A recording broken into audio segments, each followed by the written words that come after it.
Good afternoon sa lahat nating mga kaibigan, kababayan. Nandito na po tayo ngayon sa ating mga nakikita sa mga paligid.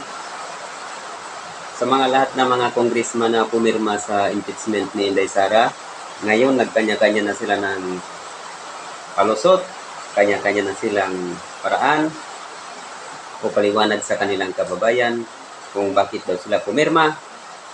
Ang unang-unang sinasabi nila, kaya sila pumirma dahil may project na raw silang nakatupa na.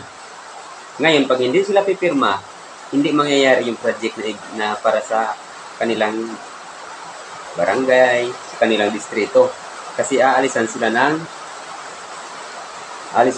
project. Aalisan sila ng budget. Ngayon, bakit sila pumirma? Para masusunod yung kanilang ibinigay na plano para sa kanilang distrito. Di ba? Ngayon, ang tanong, ang mga tao, maniniwala kaya sa mga paliwanag nila, sa pagpirma nila? Tapos tayo dyan. Ito, suntok sa buwan. Bakit? Una't una, ang mga tao galit na sa administrasyon. Tayo, bakit man? Umpisa pa lang ng pag-upo, sinabi magiging 20 pesos ang bigas. Yung pagka 20 pesos, dating 35, 40, dinagdagan ng 20, naging 60. Hindi bumawas, ibig sabihin dumagdag pa. Galit na galit ang tao, 3 years na nilang kinikimkim ang galit nila. Ngayon, nagkaroon ng malaking budget ang gobyerno. Binigyan na ng mga congressman na pipirma sa impeachment. Bakit nila pinipilit na magpirma? Para tuloy-tuloy ang kanilang kapangyarihan sa gobyerno. Ganon siguro. Pero ang problema, ang naiipit, itong mga congressman. Kasi ang mga congressman, distrito lang ang kanilang pinaglalaban. Yung distrito nila, halos sobra sa kalahati doon, or kalahati doon, puro mga Duterte.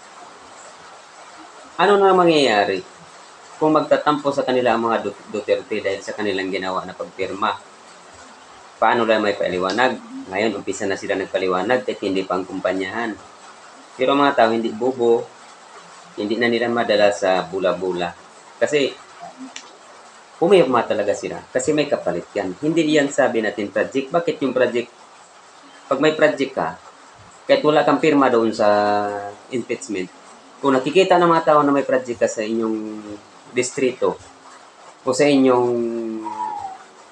komunidad, nakikita ng mga tao na may nagpakita ka talaga ng project sa loob ng 3 taon, ba't kailangan mo pa ng pera? Ba't kailangan mo pang matakot na hindi ka bibigyan ng budget? Kasi hindi naman pwede na hindi bibigyan ng budget ang isang distrito kasi may budget talaga yan sa kamara.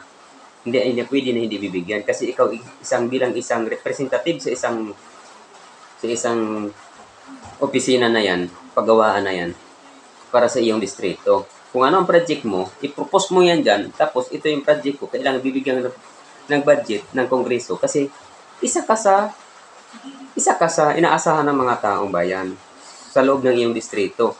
Ngayon, bakit mo gawing national na yung problema? Problema mo, binigyan mo gusto mo maging solusyon sa boboto sa'yo, pipirma ka. Ang pagpirma bilang pag-impeach sa kay Vice Presidente, buong Pilipinas na yung pinakialaman mo. Hindi mo pinapakialaman yung sarili mong bayan. Hindi mo tinitignan, baka mamaya, dito kasi sikilin, dito kasi singilin. Yun ang problema ngayon. Para sa akin, kahit anong paliwanag mo, ang mga tao, tapos na silang napaliwanagan. Alam ng tao kung ano ang totoo o hindi. Kaya, good luck na lang sa mga pumirma. Kung ano ang mangyayari sa inyo, salamat kung mananalo kayo. Papatuloy nyo yung project. Pero pag hindi kayo mananalo, baka nagkakuha rin kayo ng milyon, di magnegosyo. Ganon din yan, di ba? Good luck, salamat po.